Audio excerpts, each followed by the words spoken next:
is September 4th, 2024. This is episode 44 of the In a Nutshell podcast. I am your host, Sean Vowells, and as usual, I am joined by Joe Meade.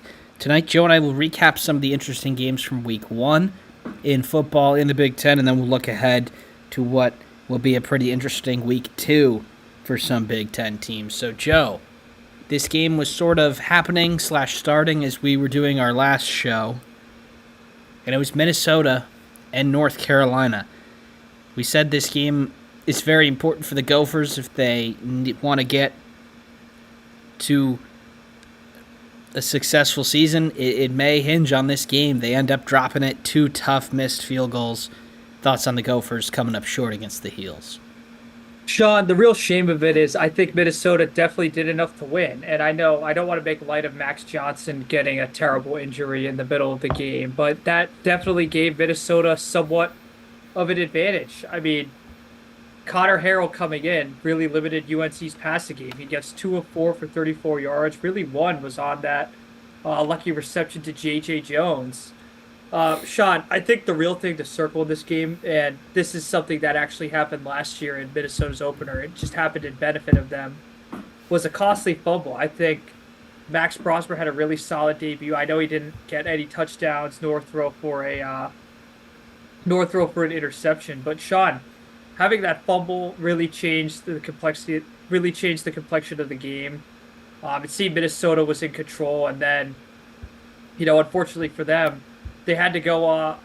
They had to come from behind at the end, and I understand everyone's going to circle the missed kick and the missed kick at the beginning and the end of the game. But Sean, Minnesota had control of the game, and I really think they gave it away on that fumble. I think to blame Max Prosper, especially since he did so well to get them to get into a position to win, is pretty ridiculous. And also the fact they're missing Darius Taylor was certainly lethal. Marcus Major, I thought, ran pretty well. I know maybe 20 for 73 doesn't do it justice, but I think he really ran with a lot of power. And I think that's the one positive Minnesota can take from this. The combo of Major, Rosmer even running the ball, and Darius Taylor when he's healthy. I think that's one thing Minnesota could take away from this. Certainly not a season-ending loss. It might not have to be season-defining loss. But certainly it's going to sting extra when you played a game at home like this that you kind of gave away. Yeah, had this been another week, I think you could just say, things didn't really go our way. It could have gone either way. But the fact this is week one just really stinks in my mind. You had the kicks, like you said, and I think there were a couple things differently they could have done down the stretch there between clock management and just flat out trying to score a touchdown. They didn't even center the ball for the kicker, and he had already missed from that hash before. So, Minnesota had a ton of things that they could clean up, but at the end of the day, you come up short in a game that you probably should have won. So disappointing for the Gophers as they drop 2-0-1. Joe, we're not going to talk about their week 2 game, but they do host Rhode Island next week. So hopefully for the Gophers, they can get one in the W column. Now we'll move on to Friday, Joe, and this one of the 2 games, the one that we're going to talk about, Michigan State Spartans. Jonathan Smith does get his first win in charge of the Spartans, but man, was it a unconvincing one to say the least. They beat the Florida Atlantic Owls by a score of 16-10. They just managed a 0-point effort in the second half, and they hold on for dear life. Joe, it's a win, but my goodness, a lot of issues for the Spartans. Yeah, Sean, I think my main takeaway from this is they're still a work in progress. Now, I don't think that was a shock to anyone. I think if you told MSU fans that would be their takeaway after the game, that wouldn't have shocked them. But the way it started out, Sean, I understand MSU threw a pick on the first play, and I didn't really mind that. That was kind of taking a shot, sending a message. And you do see the talent Aiden Childs has. There's a reason why he was a top-ranked QB in most portal rankings. But Sean, to start off that way, you get a safety. It kind of looked like the offense was cruising. You get the freshman Nick Marsh involved. Looks like Jack Belling gets involved a lot more. And then you have K'Ron Lynch-Adams, the transfer from, get this, Sean, I think he was Rutgers, UMass, and then to Michigan State. I think he's something somewhat of a surprise to most of the conference. I'm certainly not going to tell you I had him on my radar, but real explosive player there on the offense. I think that's something they could use. We all know Jack Belling, the Oregon State transfer, who's previously been with Jonathan Smith, is a weapon. But Childs missed some throws. There's no if, ands, or buts about it. I think the fact he's barely 19 or not even 19 should tell you that the ceiling's very high. But 10 and 24, 2 picks, and let's face it, Sean, they got lucky on a few of the calls at the end. I think the defense made the plays when they had to, and that's when Michigan State's been successful in the post-D'Antonio era, particularly in 2021, just making the plays when they have to. I think Angelo Gross, Chris Bogle, Jordan Turner, Alex Van Sumeren really did a great job of getting pressure on the quarterback. But Sean, uh, losing the 3 players they did today, one of them being Dylan Tatum, they are specified as long-term injuries. That certainly cannot bode well for the Spartans. Because I even said that their starters are actually pretty good. It's just the depth on a year-one team in any program, especially at Michigan State, is not going to be as deep as one would want. So, really bad news for the Spartans today. It does not get any easier as they do play Maryland. So, Sean, what else do you have to add here? Yeah, we will be talking about that game later, Joe, in the week 2 preview part of it. But, um, this wasn't really. This kind of was heading towards a nice, comfortable victory. You're up 16-0, 16-3 at halftime. That scoreline looked a lot better than a lot of the other score lines for these other teams. Now, the other teams took a little bit to get going, and then they ended up blowing them out. It looked like that was going to be the case here. You're thinking like a 40, 45 something win, but no.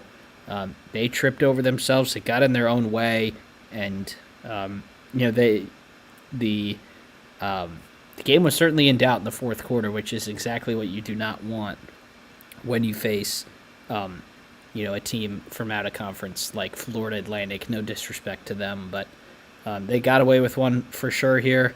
Already down a couple players. You hate to see that after week 1. And Joe, my takeaway from this is that this might be one of their few wins this year because it looked bad.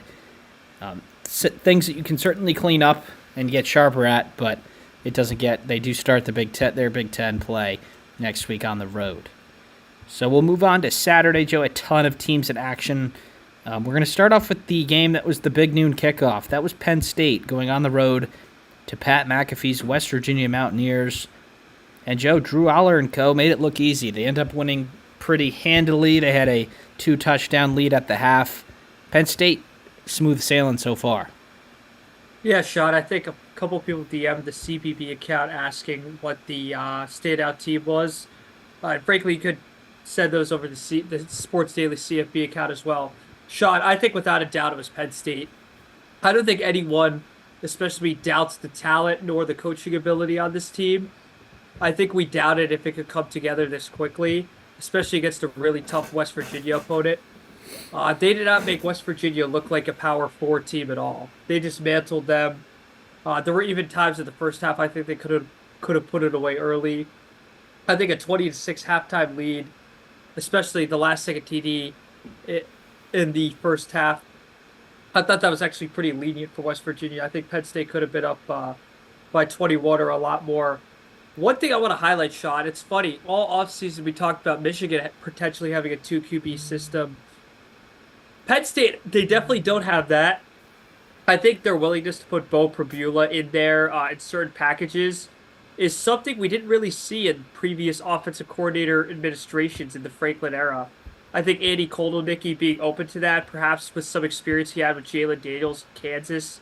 Bo Prabula is a guy you might want to have on the field in some of these games, at least a guy you might want to have on film. On top of that shot, Nick Singleton, 13 carries, 114 yards. I think the real shocker was Harrison Wallace, 5 receptions for 117 yards. Sean, probably the only negative thing I could say is Katron Allen just didn't get going. I know he had the one big reception, but I think that'll come with time. I think having 2 running backs clicking, even on Michigan's national title team last year and their previous team, where they had both Edwards and Corum, there were very few games where both were firing on 2 cylinders. It's probably just about having 2 of those guys, and if they do fire on both cylinders, this conference better watch out because Penn State looks the part. Now, we've been through this before, Sean, in September with James Franklin, especially after 2016. So I think no one, especially Penn State fans, are going to overreact. But initial signs are good, which is a heck of a lot better than the alternative. So good on Penn State, my team of the week. And Drew Aller is getting a lot of the praise. I think rightfully so. But those same people criticized him last year. I think he definitely was better than he was last year, but he's still just 11 for 17 compared to 42 rushes. So they primarily did win the game on the ground, especially when they took the lead and they tried to chew the clock. But looking back at it, Drew Aller only threw one interception to 23 touchdowns last year. So a step for him in the right direction might mean that he's one of the better quarterbacks in this league because, most of these average to good quarterbacks last year, the McCords, the Allards, got a lot of negative press when they probably didn't deserve it all the time, but certainly saw him in the news for good reasons on Saturday, and they will play. They'll play Bowling Green next week. We're not going to talk about that much further. We'll hope that they can look impressive again. Now, Joe, the second Saturday game we're going to get to really quickly, just because there's a number next to their name that isn't usually there. That's Iowa. They beat Illinois State handily, as we thought they would. But, Joe, they scored 40 points. And not only that, but they scored 5 touchdowns in the second half. And that means that they had more touchdowns from wide receivers than they did all of last season. So Iowa scoring in week 1 at least off to a better start than they were a year ago. Yeah, Sean, I definitely want to highlight Cade McNamara. That's probably just a little the Michigan fan in me. I think last week I said all offseason, all we heard was Cade was terrible. He was coming back from an injury. That like 7 of 21 from the scrimmage showed up. But I think people should know that Iowa's defense is always good, and going up against that every day in practice is not reality. Now, to say that Iowa's figured out their offensive woes would be probably the biggest overstatement I could make on this entire episode. But Cade on the right track, 21 of 31, 251, 3 touchdowns. Caleb Johnson, 11 carries, 119 yards, 2 TDs. If he could be their dynamic playmaker, and one thing with Iowa, they always have their definite tight end, which is Luke Lachey. I think this team could be in business. Now, the schedule, like we said, Sean, is not hard. This week they do have a challenge, which we will preview on the second half of this podcast. A lot to like week 1, but I'm going to caution my applause, unlike I did for Penn State, until it's a worthy opponent.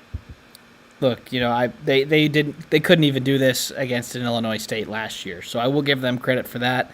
They do have the tough Cy-Hawk game, and then Troy, both at home before they play in the Big Ten. But so far, so good for the Hawkeyes. Obviously, we talked about their offense has been the butt of many jokes.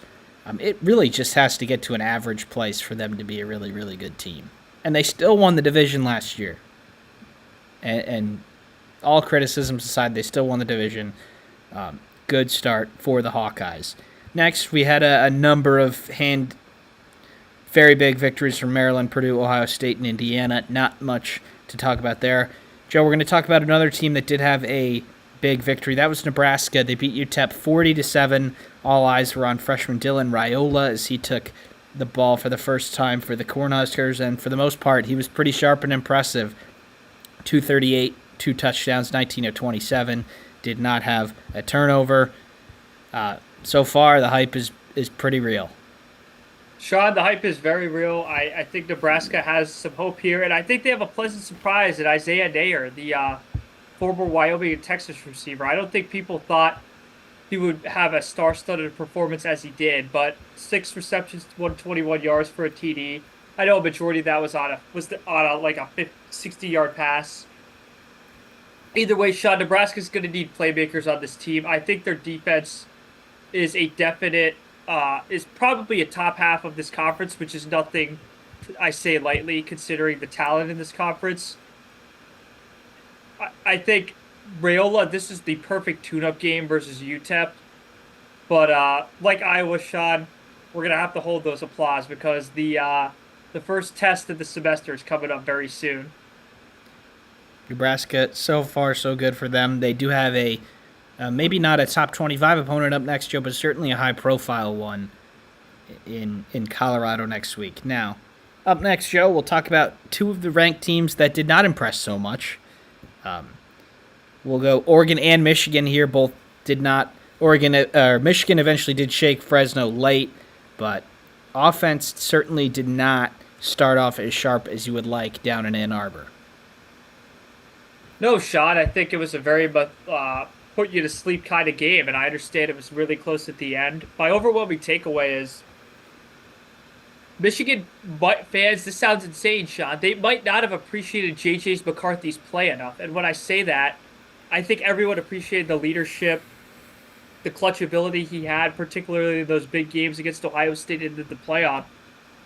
Sean, on a regular down, JJ would make really good plays running around. He would make really good reads, and when he messed up, sometimes his talent would save him. The arm strength would just get the ball there. That's as simple as it is. I think Davis Warren does get a little overhated, especially when watching the highlights. I think a lot of receivers, being their first time out there, didn't finish routes. I think, maybe a little the jitters being his first start in front of a national audience could have been it, and that's certainly not an excuse for him. It's probably just a reality more so than that. The one positive shot, the defensive play calling did not take a step back from Mike McDonald to Jesse Minter to Wink Martindale, the real architect of that Ravens defense. I think Michigan's defense, there were a few plays where Will Johnson got picked on, but I think if I'm willing to bet money on anything, it's that the number one or at least a top three quarter in college football isn't going to continuously get burned. I'm confident to put my money on that. The defense wasn't perfect, but I think it's still elite. We're going to talk a lot about this offense coming up in the next segment, Sean, because they're going to be the focal point. I'll just add something about the defense. As someone who's watched Wink Martindale for years now at the Giants, he was just 16 steps ahead of the Fresno play calling. I mean, they were getting pressure without blitzing. They were disguising zones into blitzes, and I think the Fresno play caller was in hell with what Wink was throwing at him, because you don't see that in college very often, all those complex looks. Now, I didn't really think the game was ever in doubt, while the score certainly was closer than Michigan would have liked, and they ended up getting the pick six to make it a respectable margin. They actually just missed covering by a point. But in terms of the quarterbacks, Joe, you're very right. Davis Warren certainly could have been better. And then Alex Orji, who at the end of last year, people expected to be the quarterback. He didn't do anything that he didn't do last year. Yeah, he did throw the passing touchdown to Edwards, but that was his only completion.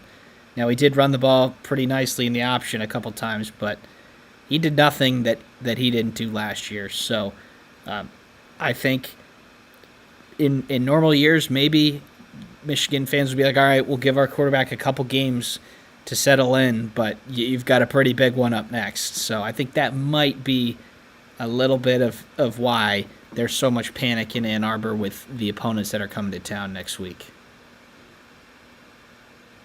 That's well said, Sean. I think we'll touch on the rest later, but I think we do want to get to Oregon here. Yeah, Oregon, this game was pretty late. I did not watch all of it, but in terms of offense, Dylan Gabriel threw the ball 49 times, 41 for 49, 380, and 2 touchdowns. You end up getting 100 yards on the ground, too. Those numbers signify to me that you should have more than 24 points. And Dylan Gabriel did turn over the ball once with a lost fumble, but not being able to shake Idaho certainly is not the way that Oregon wanted to start this year. They do have a couple. They host Boise State, and then they go to Oregon State, neither of which should be challenging there. But at the end of the day, this was a 3-point game in the middle of the fourth quarter. So Oregon certainly does have to clean things up before the games get a little tougher for the Ducks. Yeah, Sean, I think the only thing to worry about for Oregon is Ashton Gianti, who had, I believe his average yards per attempt was 13.4 on 20 rushes for 267 in the previous game for Boise. That's probably the only thing they have to prep against this week, to be honest, Sean. Other than that, it's just about getting better. I think one positive is that they spread it out these targets a lot. Tez Johnson got involved. Um, Terrence Ferguson, Kenyon Sadiq. Having four guys on multiple receptions over 40 yards displays the versatility this offense could have. I don't think you saw the best game overall from Jordan James. I know his stat line is impressive, but I think they'll expect bigger runs out of him. Frankly, Sean, this was a team that didn't seem that excited to play, which is pretty surprising to me that you have a late night game with a brand new team with national title aspirations. I think maybe it could have been. I doubt the moment was too big too either, Sean, because of all the experience of this team. I just don't think this team was that excited to play. I think the team we will see later on come conference play when they debut against UCLA and then Michigan State the following week. I have a feeling they won't be winning games by 10 against UCLA or Michigan State. That's all I'll say. Yeah, they do have the luxury of having two. I mean, some people are picking Boise for the playoff, and Oregon State is in. I know they're one of the two teams remaining in the Pac-12, but those are two good opponents that you have here before Big Ten play starts. Now they are favored to win by 20 in both of them, but I think that's a good balance for them. You do have to get up for those two teams more than Idaho, but also you should be able to knock them aside pretty easily. Now, the last game on Saturday, we're going to highlight UCLA did go all the way to Hawaii, and they won by 3. Not going to lie, Joe, I did not catch much of this game with the other games that were going on. The Bruins were down 10-0 at half, but they rallied with a touchdown early in the third quarter and then 3 field goals, including one with under a minute left, to get past the Rainbow Warriors. Alarm bells from this one for the Bruins, or is this just a weird situation going to Hawaii? I think you could attribute it to both. I think going to Hawaii is certainly a factor, especially with the longer jet lag.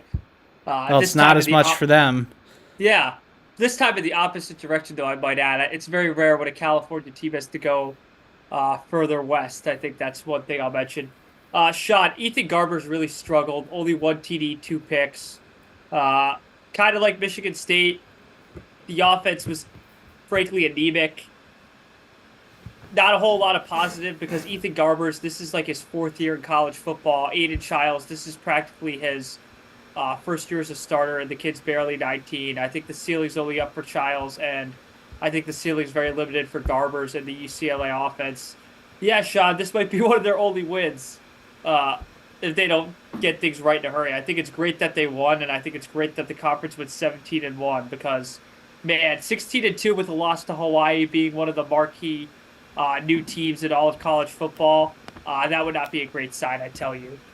And the last game, Joe, that we will recap from week 1, USC LSU, the Sunday night game, the Vegas kickoff, and it's the Trojans who get the job done, 27-20. Miller Moss, so far so good for him, stepping in for Caleb Williams. Woody Marks does well at the halfback position, scoring twice, including the decisive touchdown at the end of the game. But Joe, USC was not favored to win this game. Now, we're not a SEC podcast, but Brian Kelly, big game Brian Kelly, does not usually win openers. But the Trojans look more of a football team that can compete in the Big Ten than we may have initially thought. Sean, their offense, I know it's not the flashy, 40 points that we were accustomed to seeing in the Pac-12 or certainly with Lincoln Riley at Oklahoma in the Big 12. You can't do that in the Big Ten, though, and I think they know that. No, but I think this speaks to Lincoln Riley's program development. All the guys, and I'm even going to include, I'm even going to include a, what's his name, a Kyle Ford here, who went USC, UCLA, then back to USC. All of the guys who contributed, Kyron Hudson, Zachariah Branch, Lake McCree, Jacoby Lane, Deuce Robinson, those are all guys that have been at the program now longer under Lincoln Riley's tenure than the previous one of Clay Helton. These guys all contributed. Having 6 receivers, over 40 yards, 5 over 50. I think the Big Ten's on notice now for USC. I think this game was plausible to a lot of people that USC would win. I think in practice, very few people picked them. Certainly, I wasn't that big of a believer in them. But the defense needs to be retooled. Is it completely fixed? I'm going to hold on that statement, even though LSU did only score 20. I think it's worth mentioning LSU did get outcoached in this game. I thought Big time. not, yeah, I thought after the first drive, LSU was pretty non aggressive, which I found mysterious, being that you're in a 70-30 away game with 70% USC fans in Vegas. Uh, USC's run defense really stood out. Their tackling was more crisp. LSU got nothing on the ground in the second half. It felt like, um, Sean, I think USC, I'm going to say it right now, they're a 12-team playoff contender, and I think 13 is actually too low for them. I think LSU's not a bad team at all. I think they're a really damn good team, a top 15 team, and the fact they could beat them opening week, not playing that well a game either. I think USC has a lot of things they could perfect. I think USC could be a fringe top 10 team all year, Sean. Yeah, they certainly did things that we did not see last year. Now, I know they're in a different conference. You have the best player in the game. You have to build the team around them, but they're more of a football team this year. They won the line of scrimmage a bunch, which, was unheard of for them last year. And they actually looked like a Big Ten football team. And now they haven't played another Big Ten team yet, but they look like that they might be at least capable of winning an ugly one or a, run fest where both quarterbacks can't really figure out the defense. But I was impressed with them in that regard, their play style, their sort of approach to this game. And LSU's a decent team, and they deserve to win that game, in my opinion, and they ultimately did. But yeah, they shot all the way up in the rankings, Joe, and they do have Utah State next week. We're not going to talk about that much further, and then after that, they have a bye in week 3, and then week 4 they head to the Big House. So it is better for them with an early test that they pass an early test, because going into Michigan without a real test would be certainly a tough one for sure. Now, Joe, we're going to highlight a couple of the big games in week 2. With most of these teams still out of conference, we can't get to all of them, but we are going to get to some of them. Just at the 28-minute mark, so we're pretty good here. Game 1, Duke at Northwestern, Friday night.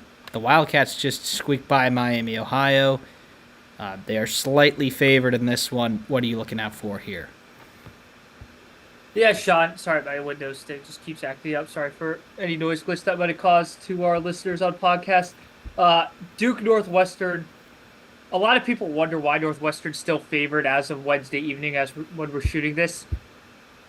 I wasn't that surprised they skirted by Miami. We didn't necessarily throw them on upset alert, but that spread was them. Real low. Yeah, that spread was low, and we cautioned them to take it seriously. They certainly did. They won 13-6, albeit that's not a great scoreline. I don't think they anticipated Mike Wright having to be the MVP, not only throwing but rushing as well. I think Bryce Kurtz got involved early. I would like to see A.J. Henning get more involved in this game against Duke. The one thing I'm going to watch for this game, this is going to be a chess match for Manny Diaz. He's played Northwestern plenty of times. He's played them twice in the last 2 years, in 2022 and 2023, as the defensive coordinator at Penn State. So I don't think Manny Diaz in the offseason had to watch a whole lot of film on Northwestern to figure out what they're doing and what they're trying to do. So, Sean, I could see this being another really low-scoring game. I think the over-under's at 37.5. That's probably implying like a 20-17 Northwestern victory, which, 20-17 on either side, I think is how both David Braun and Manny Diaz would like to win a game.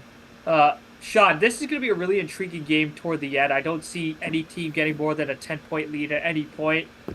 I think it's just going to be about mistake-free football. I think field position battle is going to be huge in this. A true defensive slugfest. And I don't really see this game going anywhere else. In that field on Lake Michigan there at Northwestern, it's going to be windy. It's going to be tough to air the ball out. Not that either team really would do that anyway, but could be one of the uglier ones, in my opinion. And can't say I'll definitely be tuning in with the NFL on Friday night, but big opportunity for Northwestern to move into the right direction at 2-0. Now, we will move to Saturday. The big noon kickoff, Joe, is the big one. Number 3, Texas, goes down to Ann Arbor to face your Michigan Wolverines.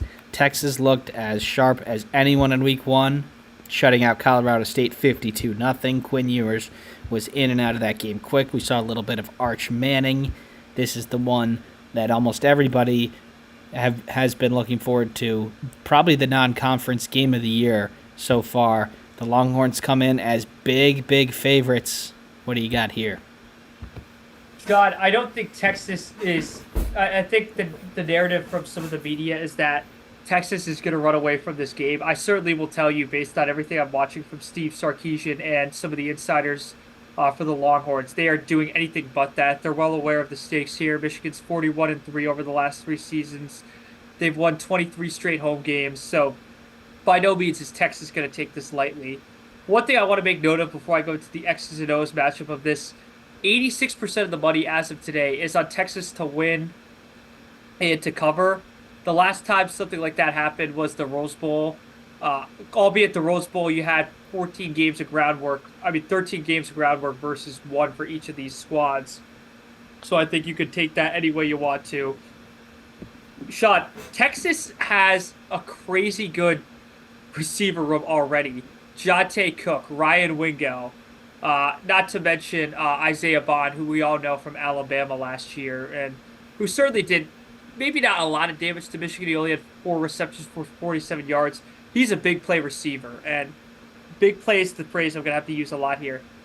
Texas's offense thrives on big plays. I think Michigan might implement a similar approach the way they did against Washington in the national title game and certainly against Ohio State in 2021 and 2022, which is you can move between the 20s. We'll give you 20. We're not going to give you 60. That might be the way here for Michigan if Texas really dominates them in the air early.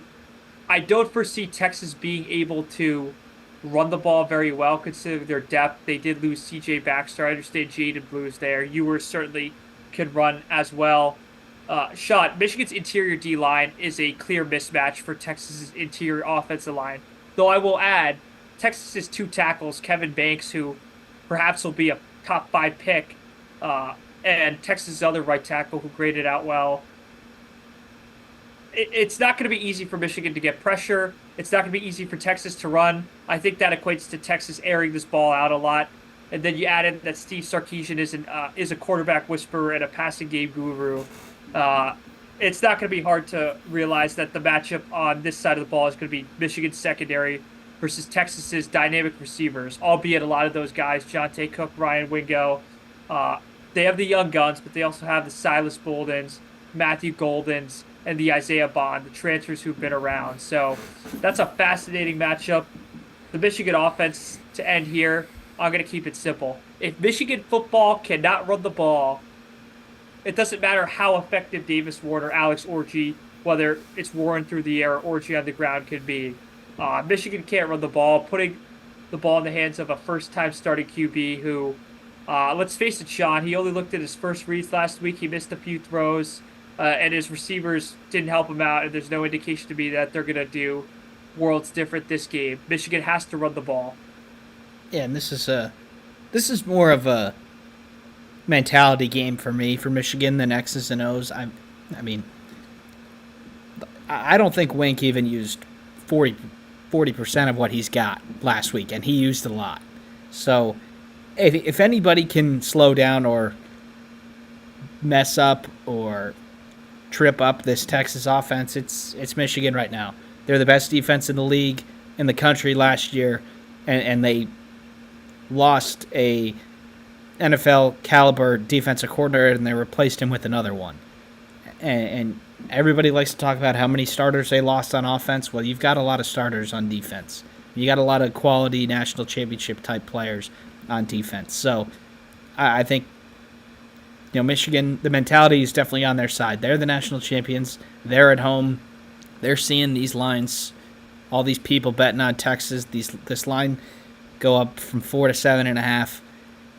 I do think that they could battle enough to win this game and certainly at least make it close. And I don't think anybody would really be surprised if Texas ends up winning by a field goal or, it could go either way, and it just tips the Longhorns' way. But I can't see this really being a blowout either way, even though Texas is probably capable of doing that to just about anybody else. But you still saw that fight. You still saw a couple good things from Michigan, and I have a feeling that they did hold a couple things back in preparation for this one. And it does stink a little bit that it's at noon for the national audience, but should be a good one there in Ann Arbor. We've got a couple more, Joe. We've got Cyhawk just after at 3:30 on CBS. Iowa just opens at 2.5-point favorites here at home against Iowa State. The Cyclones did beat North Dakota by 21-3 in Week 1. Iowa, as we said, won 40-0. Iowa's had a decent amount of success in this game over the years. They looked good in Week 1. I'm leaning towards that they look better in Week 2 and knock off their rivals. Yeah, Sean, I think the spread on this is pretty interesting. It's 2.5 right now on ESPN Bet. I think these teams are pretty even. I think Rocco Beck's one of the better quarterbacks in the Big 12. I think Iowa State's one of the dark horses in the Big 12. So certainly this is kind of a house money game for Iowa State in a way. Not anyone's expecting much. Often they don't in Ames, with the exception of 2021 following that Fiesta Bowl victory. I think this is going to be a lot of Rocco Beck. I think Iowa's going to have to make him really. I think Iowa will make him very uncomfortable. I think they're going to force him into certain decisions. He did a good job last week of protecting the ball. That's what he's going to have to do this week. I think he's going to have to make a few plays to really give Iowa State control of this game. Because, Sean, the last thing Rocco Beck needs to do is throw a pick to Iowa. I mean, there are so many different examples of that going wrong for a team, and then all of a sudden their chances of winning go from probably like 60-20 within a second. So, for this game, Iowa, I liked that Caleb Johnson got involved a lot last week. I think they're going to have to balance out the attack. I think Iowa State's going to prep for him. I don't think you could prep for Luke Lachey. I think he's just a definite. I think there's ways to limit him. But if Iowa State wants to win this game, Sean, Rocco Beck's going to have to make a few plays because the clear advantage here is Iowa. They're at home. Matt Campbell, let's just face it, I think he's done a great job at Iowa State. One main criticism of his tenure, which, believe me, there is not many, and there are not many major programs in the country that haven't put him on a short list when they've needed a head coach. It's the record against Iowa. It doesn't make too much sense why it's that skewed, but regardless, it's something to consider here, and I think sometimes the conservative play style ferrets. Him being conservative, he's been a conservative guy for longer than Matt Campbell's probably been in coaching, Sean. So I'm going to go with Iowa here. Going to lead with coaching, going to lead with defense, and I'm going to lead with Cade being the ultimate game managing QB and managing Iowa to probably a 4 or 5 point victory. Yeah, I can see this being a one-score Iowa victory where they really were in control the whole game. I think Iowa State's going to have to play a near-perfect game for a chance to win down the stretch, and that's just, they don't really match up well. I guess that's the only thing you can really say as to why the Cyclones have had struggles with the Hawkeyes, but Iowa at home, if you want to prove, you want to put last year's struggles behind you, you win this football game, and I think they will. At the same time, Joe, is the first Big Ten game of the year. That's Michigan State on the road at Maryland. We talked about the Spartan struggles. Maryland looked good in their 50-7 victory over UConn in Week 1. Terps are favored by 8.5. That's certainly one of the bigger spreads that you'll see in a conference game this year. It's all Michigan State is really up against it here. Yeah, Sean. One thing I do want to apologize for: Billy Edwards Jr. really came on. A lot of people were under the impression that MJ Morris from NC State would start over him. Billy Edwards, probably in camp, and definitely last Saturday against UConn, put that to rest. 20 of 27, 311 yards, 2 TDs in the air. And what he was the last 2 years, Sean, was a rushing threat. He was kind of used in a way, I hate comparing this, Sean, in a way like a Tim Tebow his freshman year was used, and in a way Alex Orji is probably intended to be used, along with a Bo Prabula or a Heinrich Harburg, which is what we've seen Nebraska do of late. So Michigan State's defense, on top of losing Dylan Tatum, they also lose Alante Brown, and they also lose Khalil Majid. Sean, losing these guys and then implementing new starters, not to mention, you're gonna have to face the dynamic play calling of a Mike Locksley. It doesn't really bode well for them. I think Maryland, there's so many ways they could beat them, whether it's through the air against really a new secondary, whether it's Roman Hemby going crazy, and not to mention Ty Felton. He's a problem for any team to cover. So, Sean, it just seems like there's too many ways Maryland could swing their sword, and Michigan State, outside of a huge game out from K'Ron Lynch Adams, maybe Aiden Childs and Jack Velling get more in sync, and you know maybe a freshman like Nick Marsh shows out. It's going to take a lot more surprises for Michigan State to win this game. So I think Maryland wins this game, not handily, but probably in a controlling fashion, maybe a 35-21 game. Yeah, no, the Terps smell blood in the water, and they. I don't think any. I wouldn't be surprised if they win this by 20 plus. And I think Michigan State's gonna have to play really well to keep it within 10, to be honest, and I don't think they will. We move on to the 7:30 game on FS1. This is Kansas, number 19 ranked Kansas, on the road at Illinois. The Jayhawks did beat Lindenwood 48-3 in Week 1. Illinois knocked off Eastern Illinois 45-0. The road Hawks come in at 5.5-point favorites, Joe.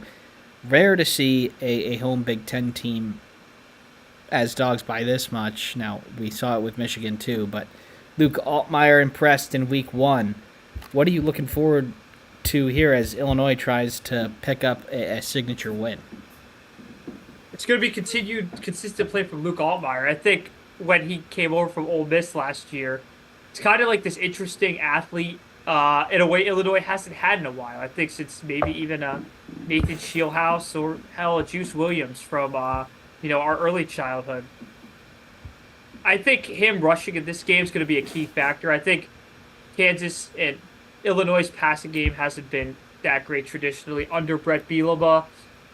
I think Pat Bryant played really well. I do think a lot of the receptions they had were chunk big receptions. I think Kansas is going to limit that a lot. I think they're going to try to make Illinois win more of the trenches on offense, which they haven't been tested too much quite yet. Eastern Illinois being one game. It's going to be on Caden Fegan. I think Aiden Lockery and Luke Altmaier running two is going to be important.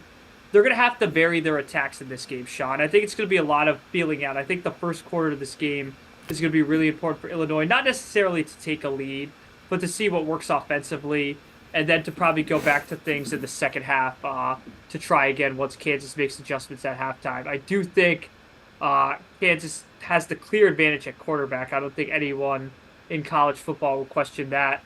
I do think it's mysterious how this line is 5.5.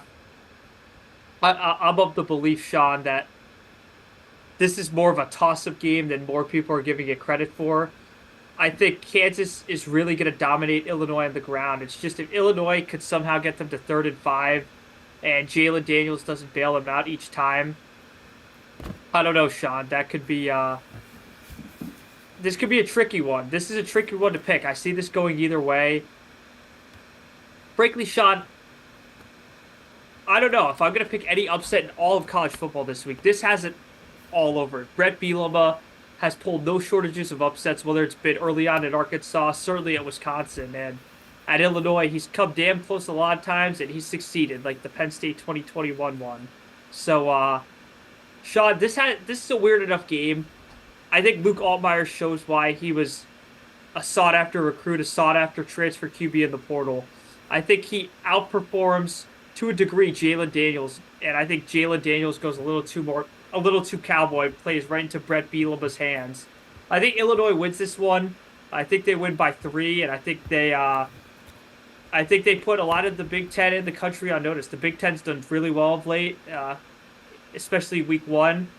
I think this is a week where a lot of these lower key games, the Illinois Kansases, the Colorado Nebraskas that we're going to talk about later, I think these games are going to be more of a spotlight than you would think. And Jalen Daniels is his 5th year playing college football. I don't think he's going to be intimidated. The moment won't be too big for them. That's why I think the start of this game is very important. You can't stub your toe early if you're Illinois. You got to give your fans something to cheer for.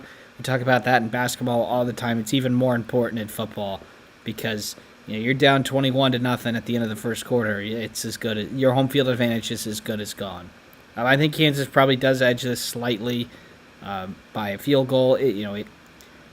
I guess we can call this a rivalry game, Joe.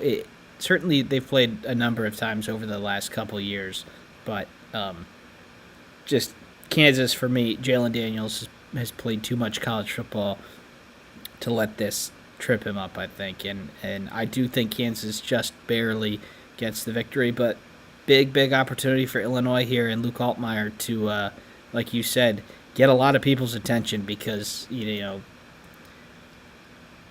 it's up to your opinion, rightfully so or not. They are definitely picked to finish in the bottom of the conference, and until they prove people otherwise, people are still going to talk about them that way. So, Joe, as we wrap up today's show, we're going to talk about one more game that's at 7:30 on NBC and Peacock, and that is Deion Sanders' Colorado Buffaloes going up against Dylan Raiola and Nebraska. Colorado, certainly struggled in Week 1 with FCS North Dakota State. They ended up beating them 31-26. Nebraska, like we talked about, won pretty handily and looked very good against UTEP.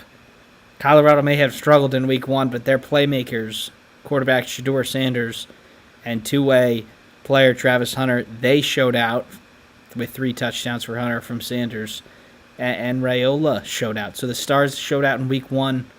Everything's pointing to them doing it again here in Week 2. John, this is another game that confuses me spread-wise. 7.5. I think this game's going to be a barn burner. And maybe it's not a barn burner the way Colorado was in their opener last year or the barn burner they were in against North Dakota State. I think defense in this game is going to be a key factor for Nebraska. I don't think many people are wondering whether Nebraska moves the ball on Colorado. I think what they doubt is that a true freshman quarterback is going to make every right read against let's face it, Sean, Colorado's a very high-level defense talent-wise. Certainly execution-wise, they have ton to work on from the North Dakota State game. But having a guy like Travis Hunter there to perhaps take away an entire side of the field, that's something a true freshman QB is going to think about, whether he's coached to or not. So I think this game comes down to Dylan Raiola being really smart. I think there are times Nebraska's going to have to settle for field goals and be okay with it. And I think there are times that Dylan Raiola is going to have to be really poised. For example, if Shedeur throws for a 60-yard bomb and makes it like a 2-score Colorado lead early, I think that's where Raiola has to be poised. Just take what's there and not overreact. I think a lot of this game, unfortunately, because I hate having games on true freshman QBs, are going to be on him. And I see this game. I definitely see Colorado covering this. Sean, Nebraska, this has been the story since the post-Bo Pelini era. Let's just face the facts here. They've been in so many of these close games against teams they're either better than or at least equal to, or where they've outplayed them. This is a game that they've historically lost of late, and I don't think fans have shaken that. I think they have a better chance to win this one than any other, especially last year in the first year of Matt Rule. They have the talent. They have the defensive line. It's going to be about making that play. Can Nebraska finally make that play and get out of its own way? And that's what this game comes down to, Sean. Yeah, I agree. I think if Nebraska gets caught up in the chaos, I think they can stub their toe and, they can find themselves losing 14-0 after the first 2 drives, for example. And then you're like, well, the game plan's out the window. We've got to come back. And that's not, I certainly don't think that's how you can attack Colorado. I think you can wear them down defensively. They have a serious lack of size on the defensive line that we saw all of last year and even against North Dakota State. And, Sanders has been put under pressure before. You'd hope Nebraska could do that as the game wears on. So I think if, the way Colorado wins this is it's chaos, it's hectic, there's a bunch of turnovers, a bunch of touchdowns, and it ends up being like 45-31 or something. think Nebraska wins this by staying out of their own way, like you said, and I think they will. But it comes with a good start. Get your fans behind it. Get Colorado being the ones that are scrambling, because that's certainly, and I think they might like that too. That's more of their play style. So if you can put them on their heels and have them trying to make crazy plays, then you're gonna win the game more times than not, I think. So, Joe, unless you have anything else to add, that's gonna be it for today. No, just go Big Ten this week, and I guess in the Maryland Michigan State game, at least one of you is gonna win. So at least one Big Ten team will pick up a W this week. So thank you everybody for